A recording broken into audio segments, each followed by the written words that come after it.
But we're taking you back to 1971 when women could barely get a credit card without a man's signature. And job listings were segregated by what sex you were. And then Gloria Steinem and Letty Pogribben did the unimaginable. They published the first magazine for women by women in just 8 days. It completely sold out. 40 years later, listen to what some say feminism means to them. Feminism, or the word feminist, means to me that you're an independent woman who can take care of yourself. Feminism is demanding equal rights in the workplace or in everyday life. The definition of feminism is men and women have equal rights, then I'm a feminist. I don't see feminism as a really strong movement today. It's not even really totally meaningful to me in the sense that I take for granted the equal rights of women. Interesting observations. Here with us are Gloria Steinem and Letty Pogribben, the co-founders of Ms. Magazine. As well as Abigail Pogribben, and she is the author of New York Magazine's cover story about the founding of Ms.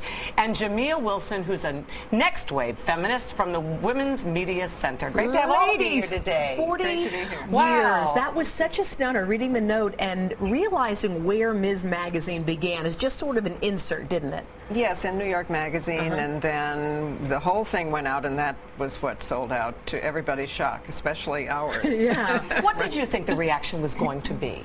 I think we were all very worried about damaging the huge women's movement by having an unsuccessful magazine.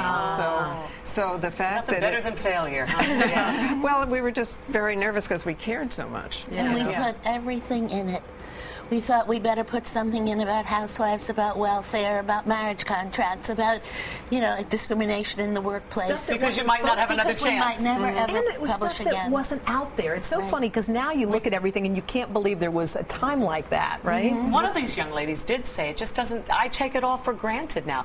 Do you see that as a good thing or a bad thing in some ways? You know, I think it's great to know your history, as Jamia knows the history. Yeah.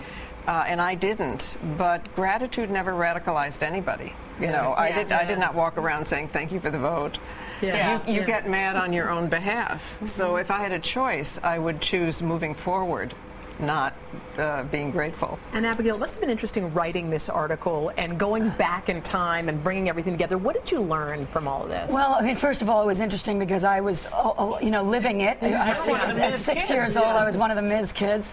And I remember visiting Gloria at her desk when I was 7 years old, and my mom's Milky Way bars in her desk. Those were the highlights of the feminist movement for me. But reporting this and going back, I'll tell you, I was struck by how bad it was. It's just what you were saying, Hoda.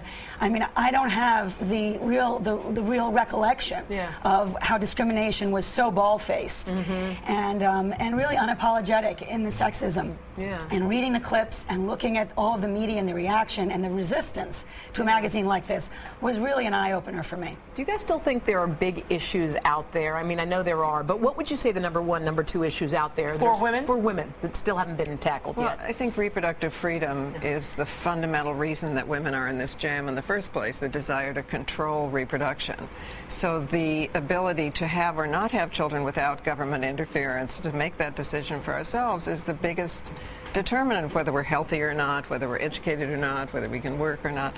So, you know, that comes first in a big way, but actually what comes first is anything that the woman who's listening now is experiencing. Jamia, what do you think? You're how old, Jamia? Maybe 31. 31. And you learned about the Ms. movement in history. Yes, I learned about it in modern history class, and my life was forever changed, and I really understand feminism as an intergenerational movement that is still thriving in full force today, and the trailblazers that I'm with today pave the way for us to be more visible and powerful in the media, and there's nothing we can't do together.